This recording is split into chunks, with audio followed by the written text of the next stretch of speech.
All right, we are returning from executive session. If you would please join me for the Pledge of Allegiance.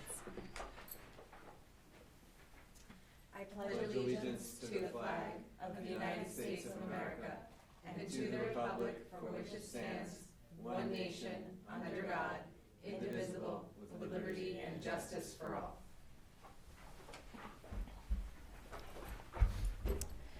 All right, for our consent agenda, we have minutes from November 14th and November 21st. If you want to take a moment to review those.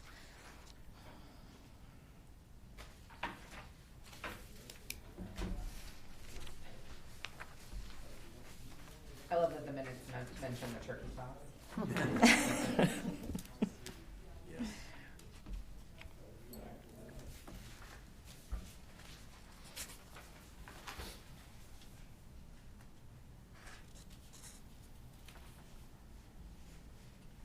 Just one typo on November 21st, second in BB, Miss Cormier. I guess 2/3 of the way down, so it should be by. Very simple.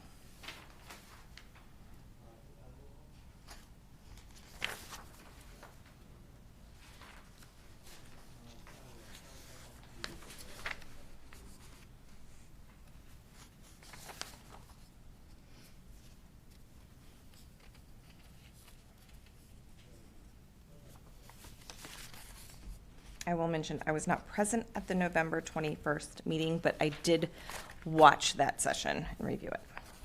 Do you want to, does that need to be noted or? I was just making them, Make a comment. yeah. I've read these earlier, so I'm ready to move, but Kelly, you need more time? Nope, I'm good. You good? All right, so anybody need more time? So, Madam Chair, I move that we accept the minutes of November 14th, 2024 and November 21, 2024 as presented in the packet. Okay. Second? All right, any other discussion? Okay, Mr. Brown? Yes? Ms. Cormier? Yes. And I vote And- yes. Oh, is he Oh, on? is he on? He's not on yet. He's not on yet. Okay. Okay. Approved. All right, those are approved. Moving on to grants. Yes, I'm going to ask our Assistant Superintendent, Ms. Ando, to talk to you about the title grants. Absolutely. So our 3 title grants that we apply for, they're based on student population and also some student demographics are Title I, Title IIA, and Title III. You can see the grant amounts there on your handout. Title I is $462,512 to strengthen core programs. The Title II grant is to increase student achievement, mostly through educator development, and Title III is related to our students who speak our multilingual students, or students who may speak a language other than English, and their particular needs in education. And so yearly, we apply in the GEMS platform and talk about our plans and what we would like to do and what initiatives we may have, and then we were recently approved for all 3.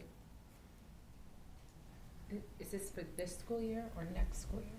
FY25. Okay, so this one. The one we're in. Mm-hmm. But, so these numbers, or these part of the, or these in addition to the current, so I'm always confused by this. Yeah. Does this represent additional revenue to the district beyond what was budgeted, meaning they help us? Correct. Mhm. Yes. Correct, yes. Okay. Yep. So not money we were absolutely counting on, so it's additional. Some. Title I, we pay some salaries for teachers that are already working and existing here. Okay. And so there's less, it's about $350,000 we pay in salaries out of that grant. So there's less Benefit there. benefit there, exactly, than it looks, and so, but Title II and Title III are generally based on student data or our needs of our students that are here. So generally, we don't put them generally these numbers aren't in the operating budget. So there's about 110 plus whatever section of Part A that helps reduce the anticipated deficit. Mm-hmm. And you Good. weren't accounting for that before?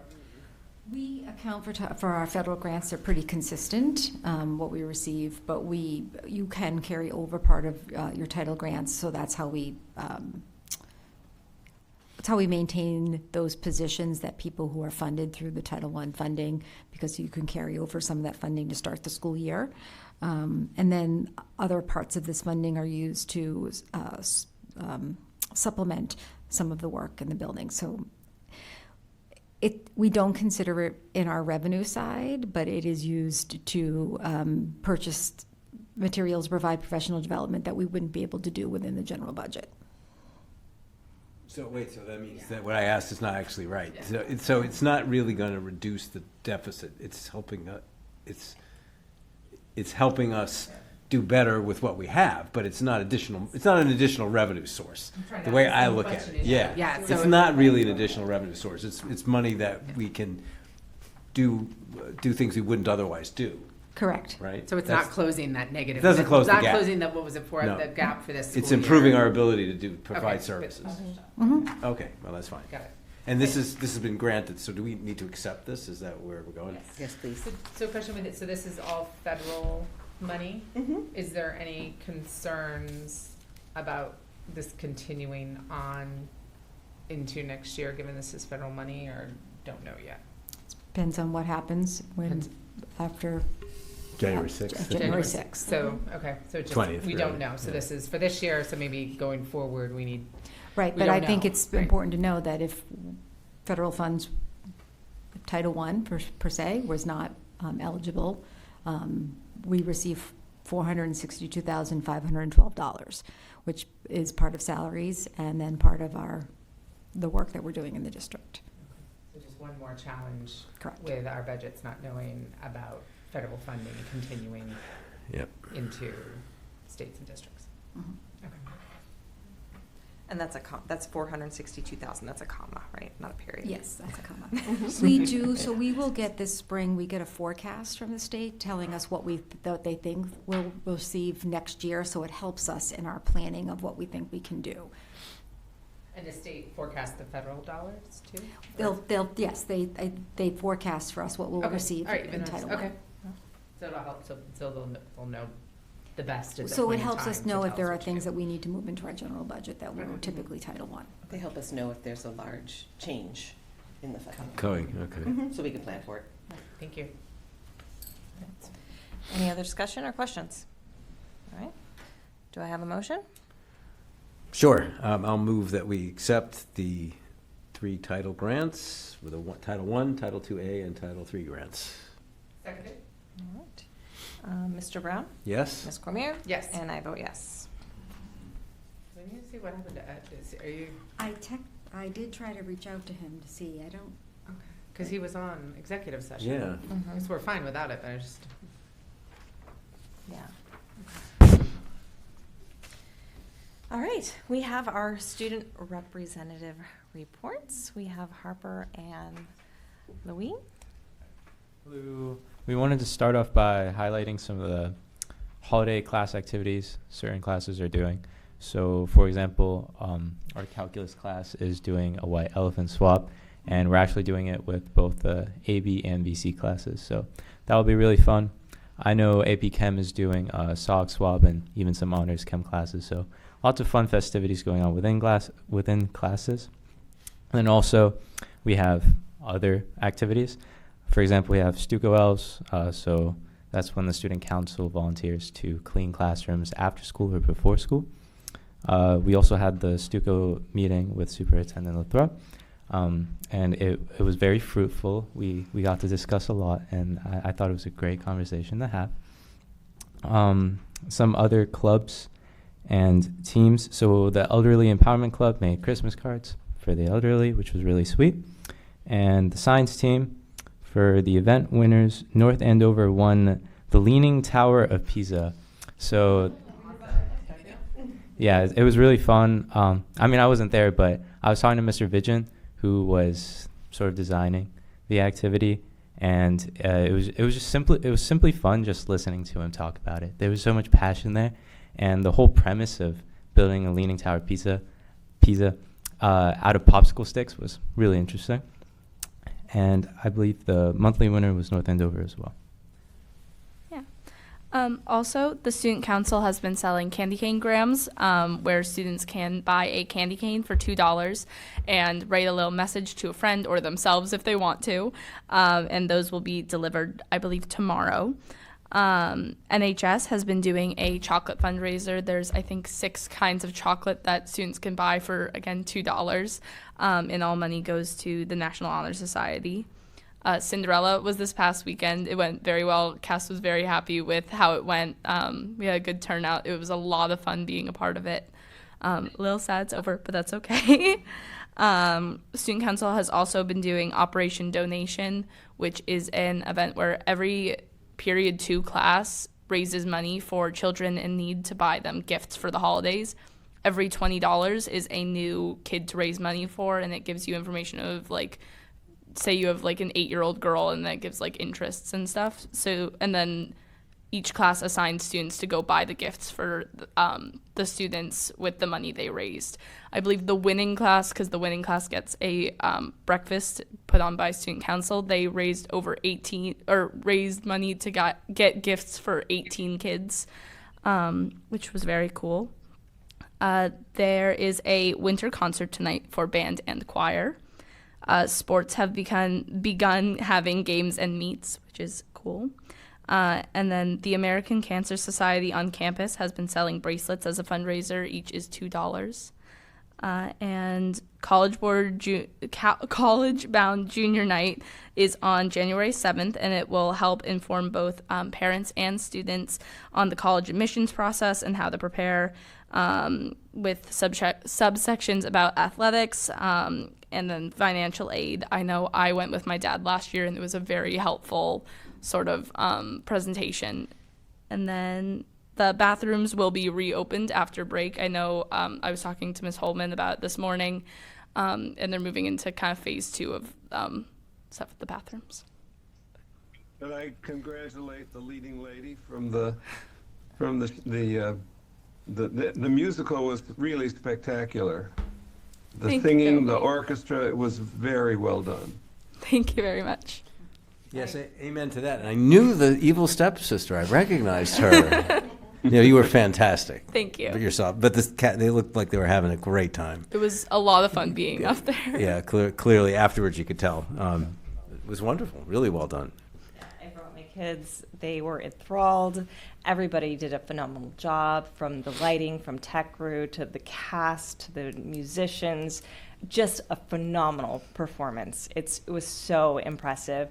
A friend of mine came with her daughter who's in kindergarten, who's never been to a high school performance, and she was blown away of the quality of the show that was put on. So kudos. Thank you. Yeah, the orchestra was very good. Really They very were good. very good. Impressive.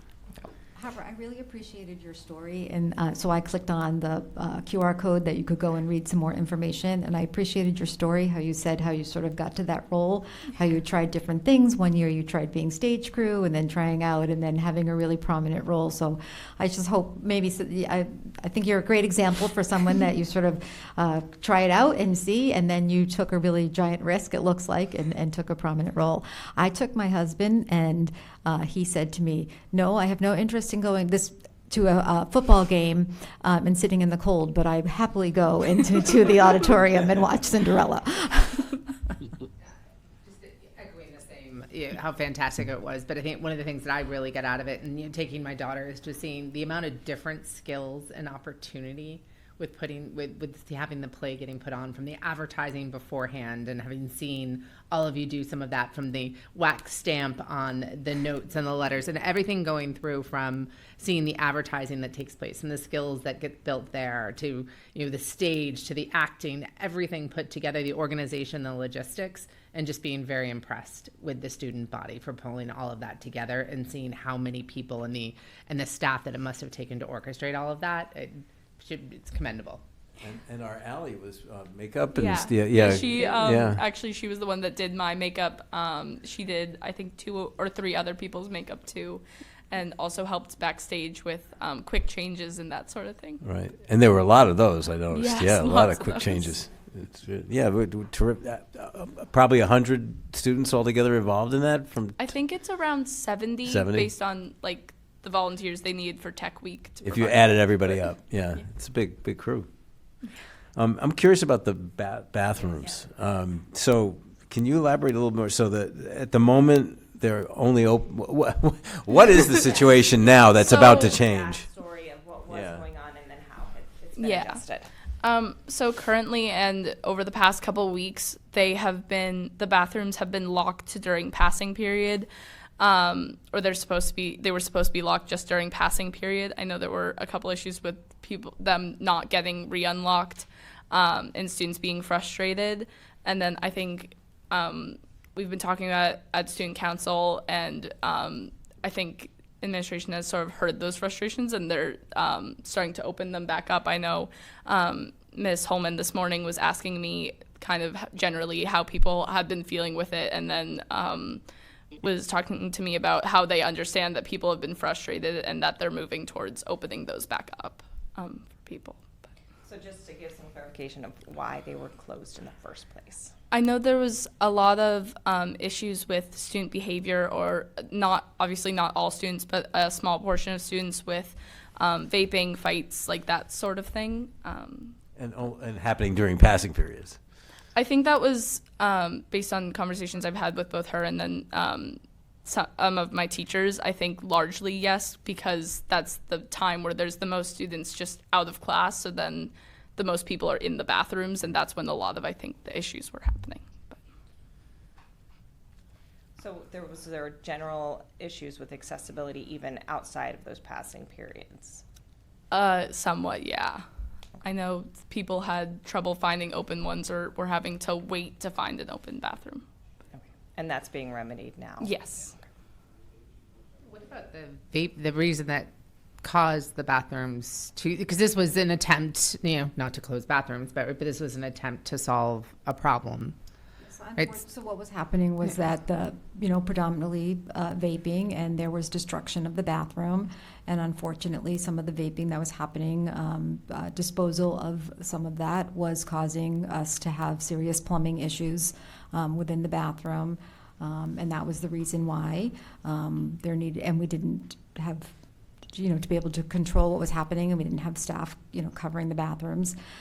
So we are putting some measures into place.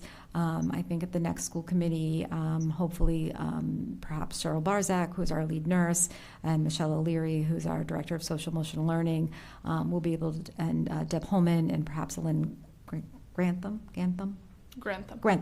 our assistant principal. They've recently received a grant, not for the vape detectors, but for something else to help in terms of deterrent that we're going to put in place hopefully soon. We're still signing off on some of the final paperwork, so they'll come to be able to present that. We are moving forward with putting vape detectors in for next year. We've put it in our facilities budget in order to do that.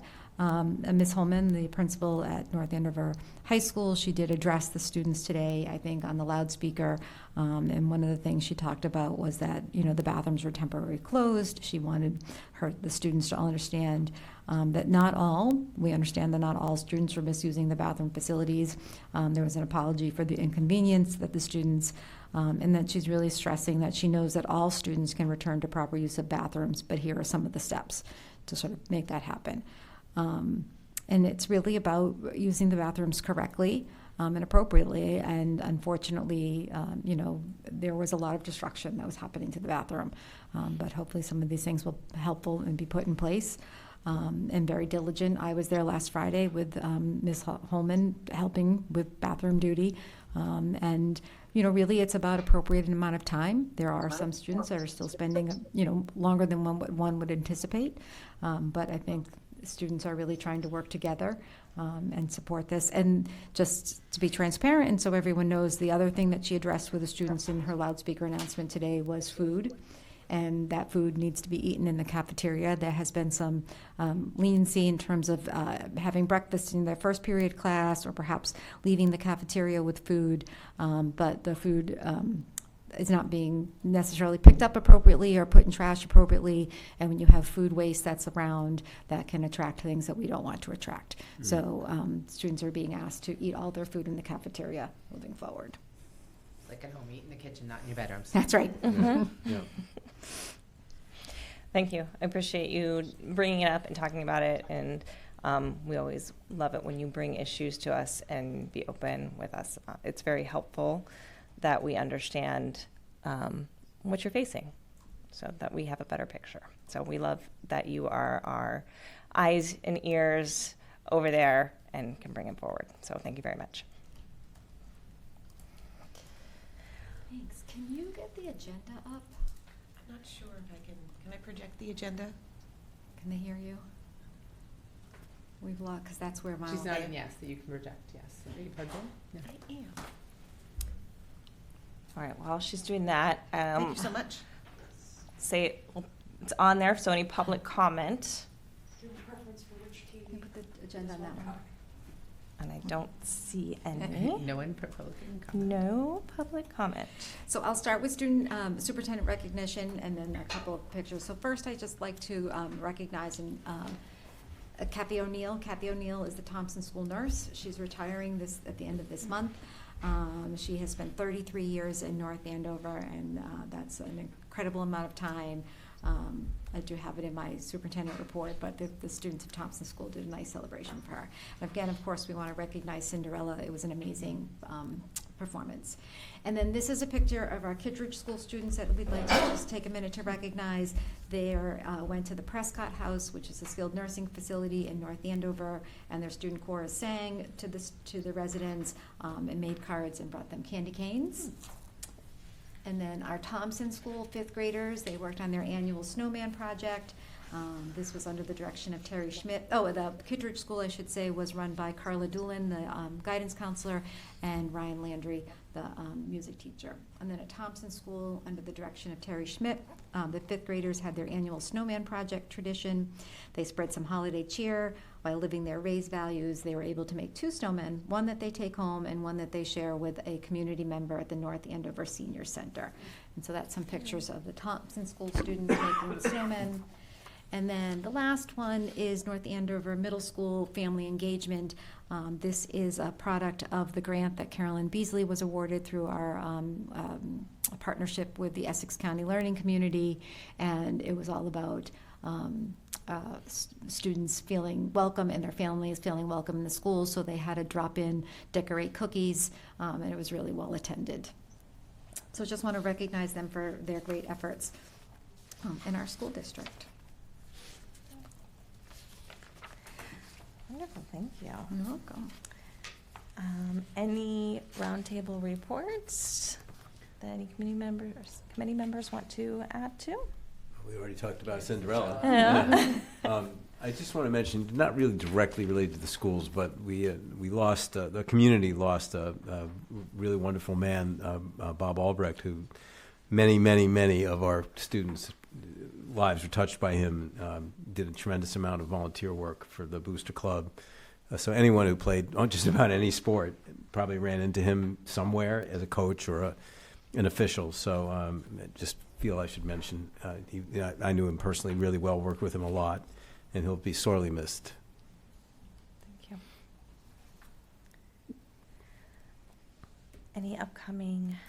Just to put on the radar, on January 22nd, we have Wait Till 8, wait until the 8th, and so it's going to be a free virtual event. It's sponsored by the Parent Resource Network and North Andover Public Schools. Registration will open up in January. I have put it out on social media, and our principals are putting it in their newsletters, and we have someone coming from the Wait Until 8 movement, and the host is going to discuss the importance of delaying smartphones and social media, helping parents who have already in the middle of smartphone battles, and then hopefully talking to some of our families of our younger students before their kids even begin thinking about smartphones. This was brought to us by a parent earlier this summer. I think the school committee received an email from some parents. I did as well, talking about this program. We did a little bit of research. It was in a neighboring town, so some members went. Some, I think Lisa Roberts from Wait Till 8 listened to it, and then we thought it made sense to bring it forward to North Andover residents. That's all I have. Great, thank you. Looking forward to that. Yeah. And I'm sorry, Superintendent Lathrop, that was January 8th? January 22nd at 22nd. 7 o'clock, and it's a virtual event. And there will be a registration that you register for, but it's a free event. Thank you. All right, school committee chats. I think our next one's February 1st. Next one's February 1st, and then we have one March 1st, and then June 7th. So. All right. So start looking out. February 1st is at the Central office is here. central office. 11 to 12. Is that us? No, No. that is Mr. Moskovich and Mr. Hicks. Oh, So okay. put that on your February calendar. 1st. Yep. That's an opportunity for the community to come and speak with a couple of the members of the school committee over concerns, ideas, anything, to have your voice heard, someplace where you're not on camera, where you can come in and speak more confidentially with a couple of the members of the school committee. And It's it's a good opportunity. interactive. And it's interactive, yes. So, great thing to take an opportunity to do. All right, superintendent updates? Yes. Here we go. So again, it's all about Cinderella. So Cinderella gets front and center this time around. I took a few pictures. I think I've shared some of these out, but there's some great ones there. It was just really a wonderful play, and as I said, everybody already echoed tonight. Great job by the tech crew and the sound crew and orchestra, and of course everybody that was acting in the play. And it looked like some kids had multiple roles in the play, which is also really terrific. But just great. And then moving on, some of the things that we've been up to. So after we last met, Assistant Superintendent Ando and I and Lynn O'Neill, a special education director, and Greg Landry, director of operations and personnel. We had 2 budget meetings on the 9th. First, we did it with our pre-K to 5 administrators, and then later in the afternoon, we met with our 6 to 12 administrators, and this is where we started to talk to them about what a level service budget looks like and preparing for that, but then also preparing for if we are to prepare a budget with a town manager's recommended number, what that would look like. So we have started to begun that work. The town manager and I have had our monthly meeting where we met together. Again, this was really to talk about budget and talking about the proposed budget number. We did some work in terms of the tri-board meeting that we had as well.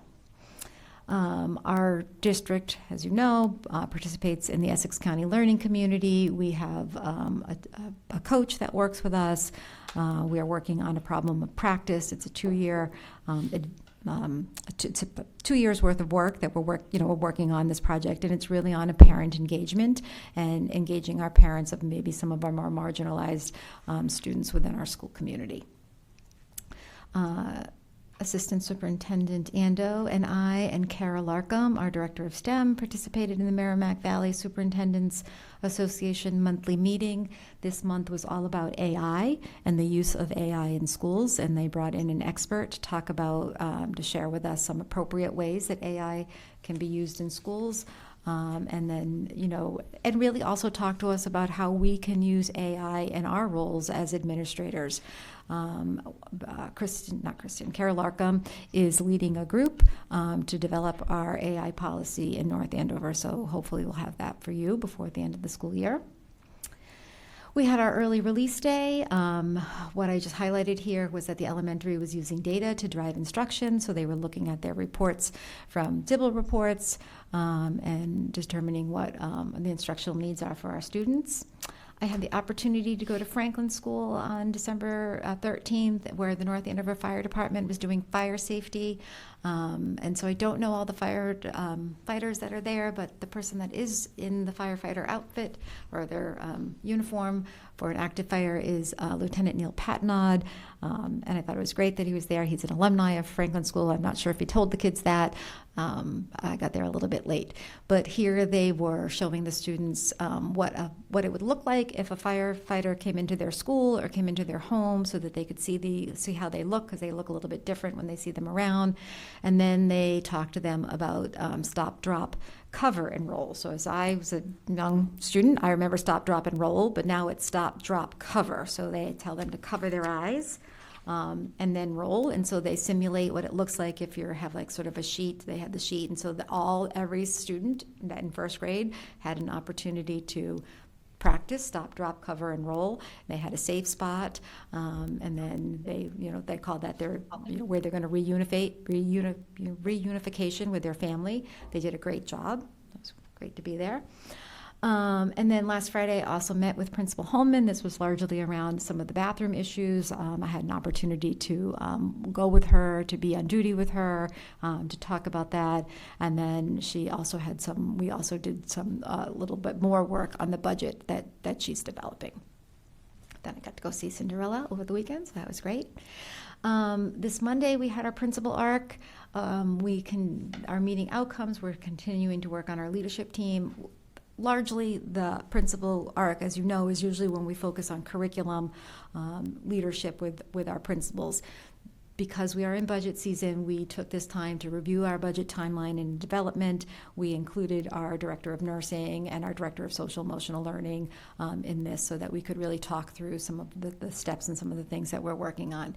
And then Kristen Ando led us in a reflection of 2024. I attached it there for you to see, but it's a protocol in terms of some quotes. And we all had an opportunity to reflect on a quote that really resonated for us for the year and how we're going to move forward.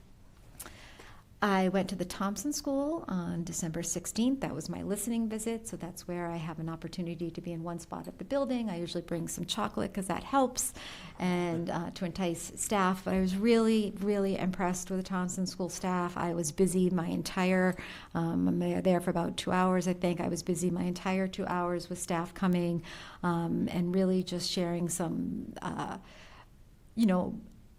some concerns or some things that they're really proud of.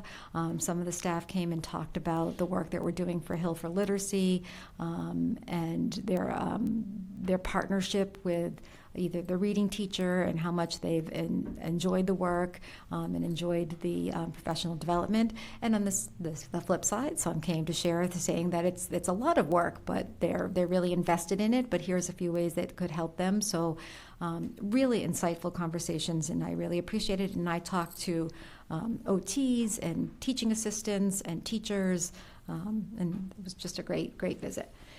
The same day I got to go to the North Andover High School Student Council, and it was a wonderful visit. Mr. Landry went with me. I think we could have stayed there all afternoon. At first I was a little nervous that they were going to be a little shy, but after a couple people opened up, I went there with the purpose of asking them what are they looking for in their next principal at North Andover High School. What do they think the strengths of the principal should be? It was really to start that, but we did have some opportunity to talk about a few other things.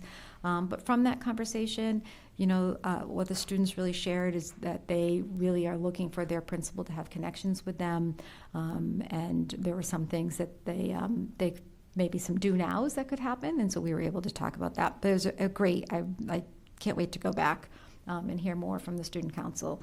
And honestly, it just reminds me that we need to listen to our students and that they have some really great ideas, and they are part of the solution. We do have student reps on the cell phone policy committee, and they really are appreciative of the fact that they are getting to have a voice in developing that policy. So this Monday of this week, we had our tri-board meeting with the select board and the FinCom meeting, and that's available on North Andover Cam if anybody wants to see that. I did put a link in the nightly news that will hopefully be going out tomorrow. I participate in the SEAM Board of Directors. As you know, Mr. Moskovich does our other collaborative, but I do the SEAM collaborative. So this was really budgeting, which is really helpful. And then, so we do know what our commitment is to our students at SEAM for next year. I visited the Sargent School this week as well. It is a holiday week, so I got to see many of our students who were celebrating maybe their class holiday party. But I also was really fortunate to pop into a third grade class that was working on their foundations lesson, and that's a picture of it's a student-led time where they're reviewing their sounds and foundations. I went to the Thompson School Assembly where they honored Kathy O'Neill, their school nurse. And then just today we had our facilitators coordinated meeting. As you know, last year we moved some of our monies to facilitate the facilities. And what we have done this year is be very consistent with meeting pretty much every other week or so. How's it going? Making sure that we're getting that right. So that's in terms of what is school budget that we should be paying for and what the town is doing. It's been super helpful. Not always easy when you're trying to figure out who does what, but I think as we have gone through the year, we're getting a little bit clearer and cleaner, and it's really helping us develop our budget for this year. And then also today we had our budget review meeting with the town CFO and the town accountant, which we'll talk a little bit more about. Just a couple of updates. I'm going to ask Ms. Ando to talk about the high school graduation competency determination now that MCAS is no longer a requirement for graduation. Absolutely. Megan Pinkston, the Director of Guidance, and myself sat in on a webinar about the high school graduation competency determination. Now that the MCAS is no longer a requirement for graduation, or it's not legislated in that way, local education districts have to come up with a competency determination. And so Ms. Pinkston and the beautiful people at North Andover High and I we will work on that to figure that out as towns develop. And so very, very beginnings, a lot of details around MCAS retests and that sort of thing, but the idea that we will come up with a graduation competency determination, and we will present it to you when it's complete. It will probably be something you might have to change policy, in terms of policy, now that that's, MCAS is no longer a requirement. Would that be for this year? Yeah, that's my question. Yes, so it would be, so it impacts the seniors now. For this graduating year. Yeah, as of December 5th, it was no longer a requirement. So does our plan, once we approve it, have to be approved by the state, or is it literally up to us?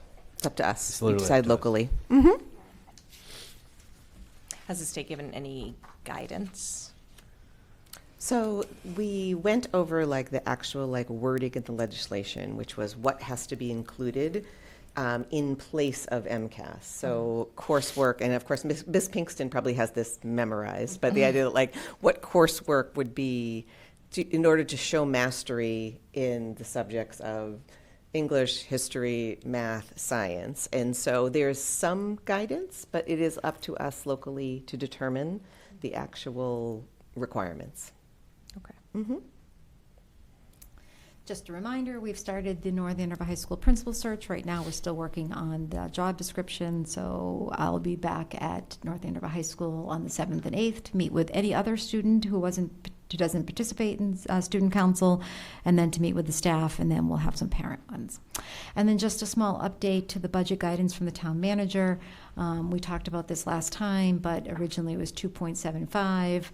And then we took the revenue source from Medicaid, which added another $334,000, and then we're also adding the $700,000 that was in the town budget for the middle school. That money was in the town budget because of the addition to the middle school, but that is now being moved into the general budget, which brings us to the guidance by the town manager of $64,804,000, which is a 4.42% increase over FY25.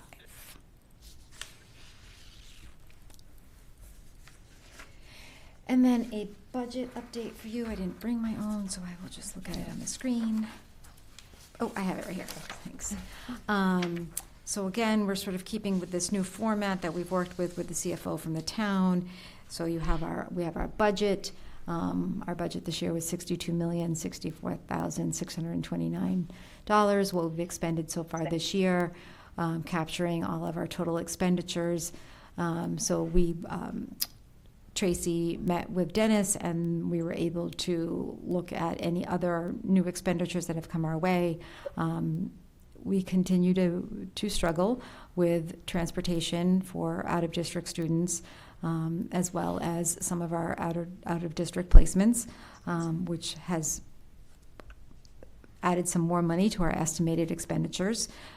So we are, as we have said in the past, we are projecting a deficit of $3,526,438.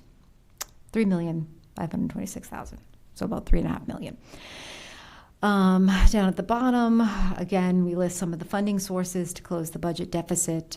The same ones that we listed last time: free cash, the ARPA funds, finance committees, and the special ed stabilization, which leaves us with a deficit now of $1.2 million. Of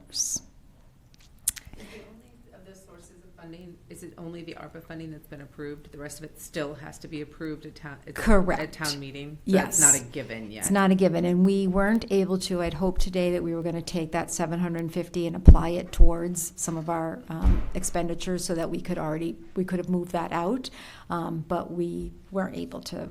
We're just working with the town to do that. We weren't able to finish that, so that 750 hopefully won't be there the next time you see this. We'll apply that to current bills that we have. Some things that aren't still in there in terms of revenue is we don't have the journal entries, so we typically do that at the end of the year. So Erica Murphy, food services, will be paying for all of the noon attendance this year, but they're still encumbered with us. We haven't journal entered that off. We have applied for a few other grants that are very competitive grants that we hope might help us. And there are still some, we haven't journal entered from community programs, from our preschool revolving account yet. And if there are any other offsets from some of the Title II or Title III grant money that we may use this year. So I'm still confused about one thing. The 750 that we discussed at the meeting last week. That No, doesn't. Nope, that's not, that's different. Different. That's the one that was in the update where it's $700,000 that's added to FY26. That's FY26 money. Correct. Okay. Because it's a similar number to the one there. Yes, That's this is ARPA funds. confusing. Yeah. Yes, okay, Yep. so that's FY26, this is FY25. Correct. Course, right. So while those other sources that you just mentioned that you just haven't been journaled yet, do you know how much that I do closes? not. Okay. So at this point, we're for this school year, we're at $1.2 million at a deficit. Correct. So it's a major issue because all these other sources of funding, this is what the town, all of us are able to put towards the school. So this is still a huge gap. It's a Yes. huge gap. We are working very closely with the town. The CFO checks our numbers. We work back and forth. He and Tracy have exact same numbers. We worked with the town accountant to really look at the bills that we're receiving for transportation. So they haven't been as consistent just because you have vacation times. So really believe that, and you have to forecast to what's going to be for the remainder of the school year. Now, some good news is this. Some good news is that we have really dramatically cut our spending on substitutes. And I think some of that is largely due to the fact that we changed the formatting, the way that we're doing substitutes. We are using an automated system now. We're projecting to spend much less money than we did last year on substitutes. We also are projecting to spend a lot less money on extra hours that we had spent last year. So what I mean by good news is that the controls that we have put in place are working, and that people are being very responsible about spending or allocating or allowing those resources to be used.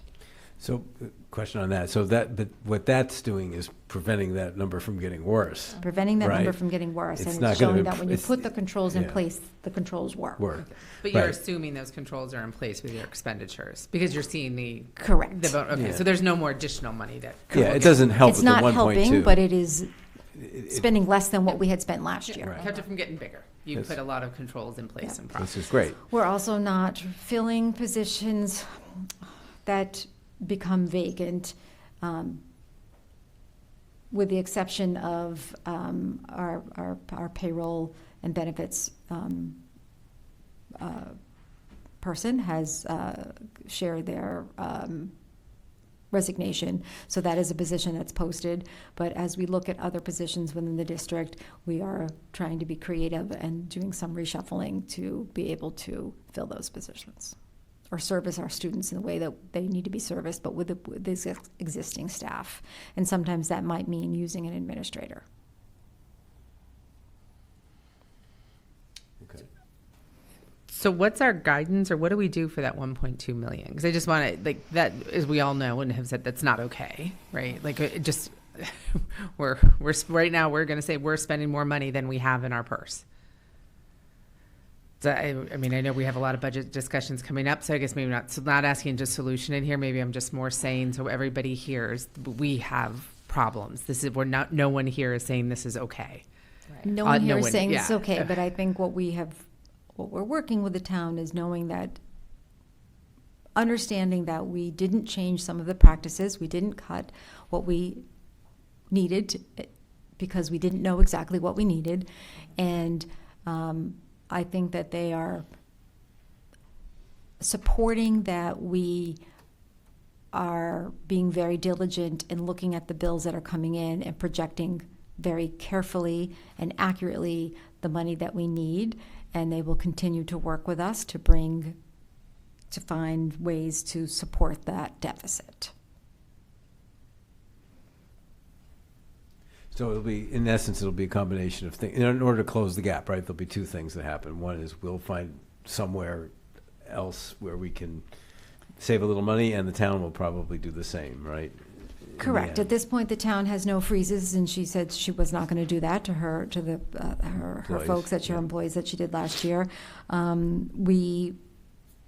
We probably will have some funds left in some of our school budgets that we will be able to journal back in to be able to support this, because we have our schools on a spending freeze.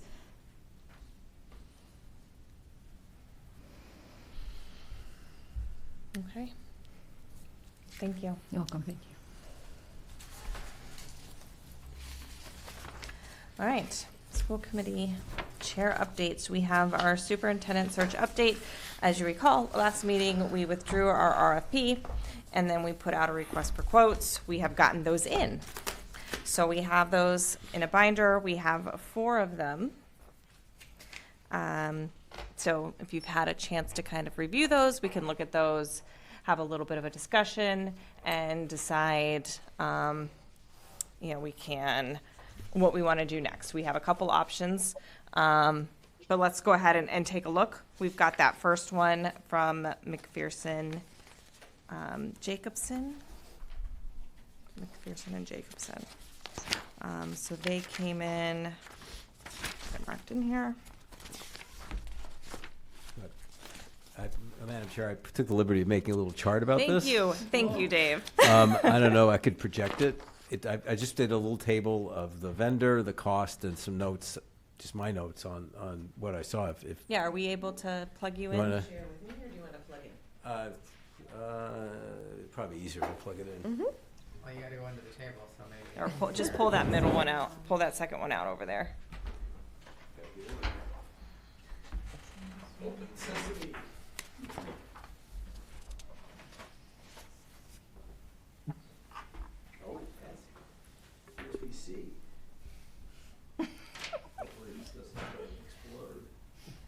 Fancy. No, that's not it.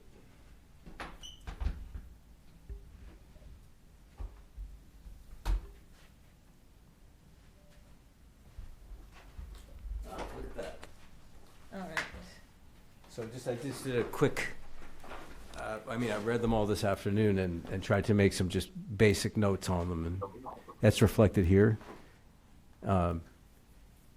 My take on each of them, the MASC one had the lowest cost, does not include advertising, so you have to be careful because the NES-DEC one did include advertising. So they may not be as far apart as they initially seem to be. Then I felt, again, this is just my opinion, but I felt that NES-DEC was kind of more of a local firm. There's 2 principals that do a lot of the work. They do seem to have a little bit of more of a focus on a New England regional focus rather than, say, McPherson Jacobson, which was definitely more of looked to me more like a national executive recruiting firm like I've experienced in industry. They would look all over. The downside to them was their nearest person to us is in Connecticut. They don't have any Massachusetts associates, whereas NESDEC is definitely local. Collins Center is UMass Boston. It's very locally focused. They have a very experienced staff. And then MASC this is kind of a big part of what they do. And they had a long list of places where they've done searches. They didn't say when they were done, but they have an inventory of Massachusetts searches. They've done a whole lot. So one thing that after I read all this, I started thinking about, we kind of need to decide, do we want to do a national search, or are we content to do a more regional search? Oh, well, and are we wanting to limit to Massachusetts versus a New England regional? Right. I think that probably all of them would Do a New England, yeah, they would probably all be considered New England New regional. England regional? Yeah. Although in their proposals, it was only, well, like I said, MASC, talked a lot about their experience in Massachusetts, and I think NESDEC made more of a point about searching throughout New England. And I think as far as David, can I make a timelines, comment about that? sorry, go ahead. What was that? It's funny, when I talk, you all look away from me, but that's. Right, because you're being projected behind us. I understand. So I asked the head of MASC about this a month ago or so, and here's what he said to me. He said that anybody who really wants to be a superintendent in Massachusetts knows that there are 3 places to look. His website, MASS website, and the Globe. And he said he doesn't really think that, in a way, you'll always have a national search in that people who want to come here will know about it.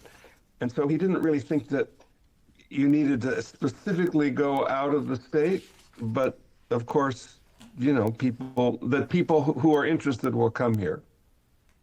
And that would, of course, be true of any of them. But it wouldn't be true that they wouldn't pay any attention to anyone out of the state. I guess that's what I'm getting at.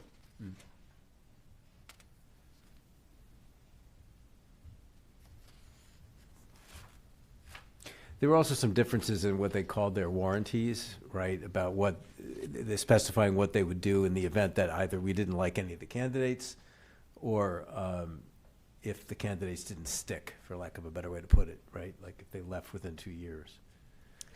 So there were subtle differences there. And I know one of the things that was important to us was having those focus groups. And I know, looking at NESDC, additional focus groups, $425 per group. I think there was another one that charged additional per focus group. So I think those are extra things we need to look at too. If we're going to be wanting to do focus groups, what are those extra costs per organization, and how many would we be wanting to do? I think that's probably one of the most important, as I think we all discussed before, that's some of the most important work, right? That we make sure that we have the right profile and list of skills. I mean, really, it's the job description and the skills required, and that will only come from having those community forums and having those discussions. So to kind of have that as all add-on pieces. And it wasn't clear to me in reading all of these if they're the different groups. I had to go back again, but I was trying to find really clearly where they all said we will write that all of this leads to a job description and skills, right, to look for. And they talk around it quite a bit, but none of them they're not quite that clear. Yeah, and we probably would have to, when we negotiate a final agreement, have to push on that. Yeah, is this the end of the phase, right? What's the deliverable at the end of this phase, right? Don't give us something that we then have to go write it. We're looking for them to produce that. Right, and of course, the one that's the most expensive was the one who had the not to exceed number, right?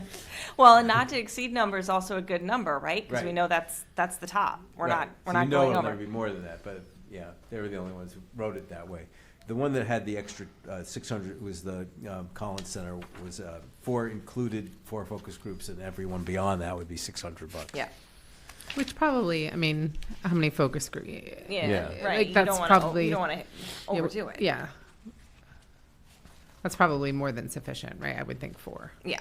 I would agree. Yeah, I just want to make sure that at the end of all that there's a deliverable of what is the profile of our superintendent and the skills the person needs.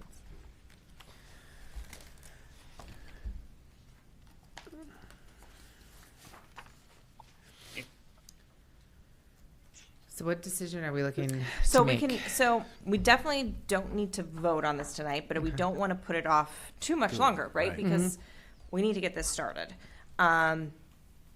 So we can look at this as a first read and do a second read. We can do our second read. We have a meeting on the 2nd.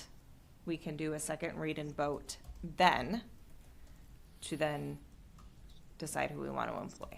When in that, would we be voting to empower you as We the would be- chair to negotiate, To sign a sign contract, with a one contract of them? with whoever we are They're deciding deciding, okay. to go with. Could I just say something about this, having been a consultant myself and thinking about working with different clients? To me, this is, you really, you're relying on these people, right? You want people who you trust, whose thinking you trust, and who you know understand you. And from that point of view, it's really hard to see anybody can compete with MASC. Everybody there has been in our chair, sitting where we sit. And they have seen more searches in Massachusetts. And, I've known the president for, 30 years, but the people I've met in the last, since I joined the committee are also very impressive. I just feel a certain comfort, like they understand how I think about this. I'm impressed with their advice. And you can't really put that in a proposal.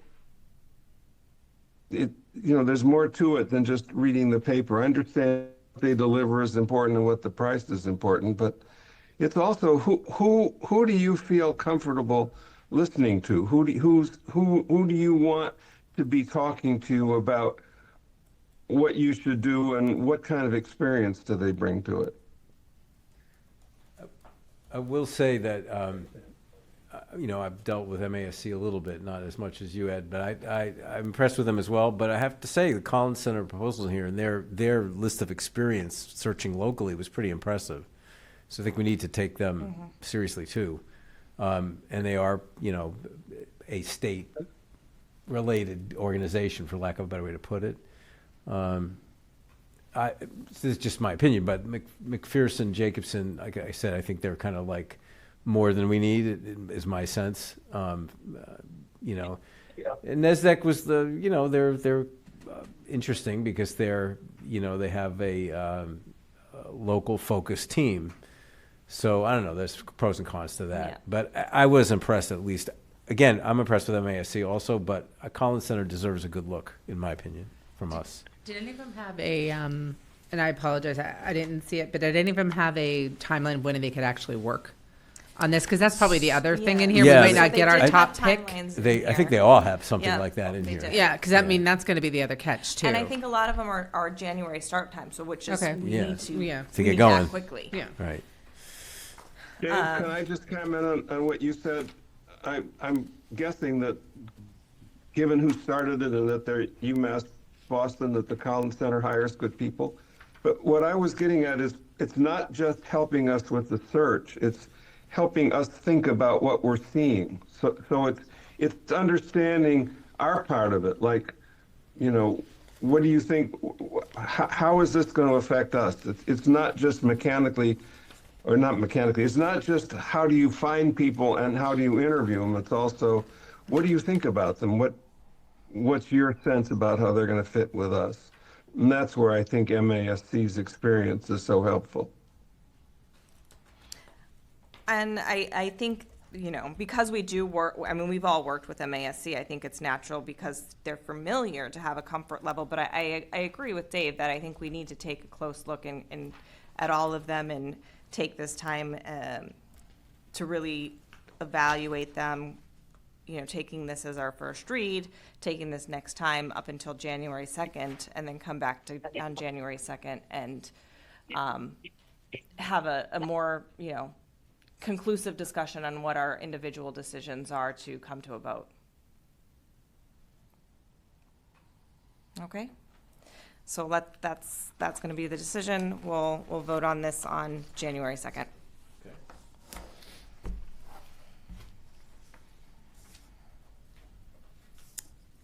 All right. Building subcommittee updates. Middle school, we don't have Joe here. Ms. Lathrop, do you have anything? Okay. Kittredge updates? So we did not meet today. We were originally going to, and that meeting, I'm sorry, we did not meet today as we were supposed to. Originally, that got pushed back to January 6th. But at that meeting, the plan is to review feedback from the community forum held on December 4th and all the input from the fall stakeholder meetings. Whoa, careful.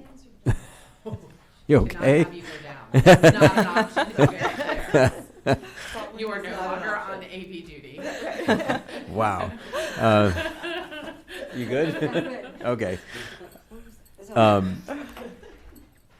And so the final recommendation for the schematic design submission to MSBC will be, that subcommittee will be discussing that and I believe finalizing a recommendation on January 21st.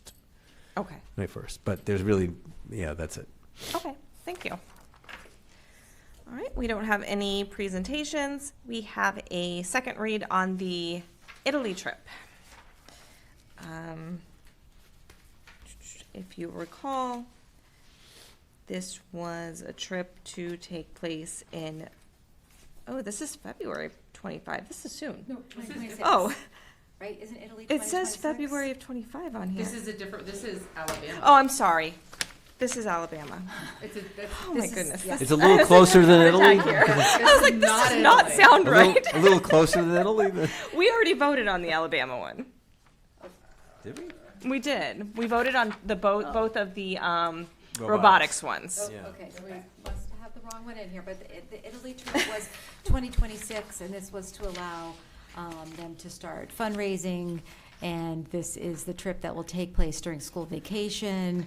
And this is really for students who maybe don't participate in a world language and have an opportunity to go to another country because of a world language, and really to, the teacher that came and spoke really talked about sort of a nice way of easing students into learning how to travel abroad. Right? Is that right? Yes, Yes. that's the one. Yes, Yep. that is the one. By the way, the proper one was linked to the agenda. Oh, in the agenda? Okay. It's just that the wrong one was printed. Printed. for Okay. us. Okay. So the agenda, the official agenda, has that link to it correctly. April 2026. There we go. Okay. So, All right. yeah. It's, So, we don't have the form, the irregular form. We saw that last time though, right? The field trip form, didn't we? yeah, I Didn't think we that's see it linked last? too, isn't it? Is it on the agenda, linked to the agenda? Yeah. Or just the presentation? Just the presentation. Do we want to hold our vote until the second? I mean, we could put it on for the second when we have the field trip approval form. I mean, we have time. Or do we If we want, or we can go ahead and vote. I'm comfortable Yeah. voting I'm with comfortable what we voting as well. so Okay. am I. saw. I just wanted to give that option. Yeah, no, Okay. I'm comfortable. All right. So Madam Chair, I'd like to move that we approve the Italy trip as presented in the presentation and as the form that was given to us last time. Okay. Under the Second. approval, under the application All given to right. us last Any time. other discussion? Okay. Mr. Moskovich? Yes. Mr. Brown? Yes. Ms. Cormier? Yes. And I vote yes. All right, we have the temporary change to policy KFE1, and this had to do with the fees for nonprofits for use of facilities for temporarily until June 30th of 2025. Do we need any other refreshers on that one? What's an example? So it would only apply to nonprofit North Andover youth programs PTO events. So is this is the example would be if the PTO had an event, Like an they would be after-school. charged the rate of the custodian that is doing that overtime, as opposed to the current rate. Or if a high school club was having a banquet at the high school, they would be charged the rate of the custodian that is doing the job. Okay, so these are our kids doing things Correct. in our schools, Right. doing the right thing. Okay. Yeah, just, so basically they get charged enough to cover our costs, but don't get charged extra that we would use for outside for-profit groups. But this is, yeah, and this is temporarily just to give them time to adjust until, for the new policy Yeah. after June 30th, 2025, So it's a kindness to those organizations for this Yes. year. Yeah, for our, yeah, for the remainder of the Yeah. school year. and feels appropriate. It's our kids doing things in our schools. Okay. Any other discussion? All right, do I have a motion? Yeah, all right, Yeah, I'll move, I'm the Steve, mover today. I'll move that we approve the temporary policy change to policy KF-E-1. I will second that. Any other discussion? All right, Mr. Moskovich, Yes. Mr. Brown? Yes? Ms. Cormier? Yes. And I vote yes. All right, any public comment? Okay, seeing none, our next meeting, we are going to have a FY26 budget working session on January 2nd. Is that going to be at Central Office? Central Office, and that is not going to be a broadcast meeting. But it is open to the public? It is open to the public, but not a broadcast You meeting. got to come in person. Yes. All right, Very good. okay. And do I have a motion to adjourn? If I'm moving, I'm going to move to adjourn. I'm the mover for today. I move to adjourn. All right, Mr. Moskovich, Yes. Mr. Brown? Yes. Ms. Cormier? Yes. And I vote yes, we are adjourned.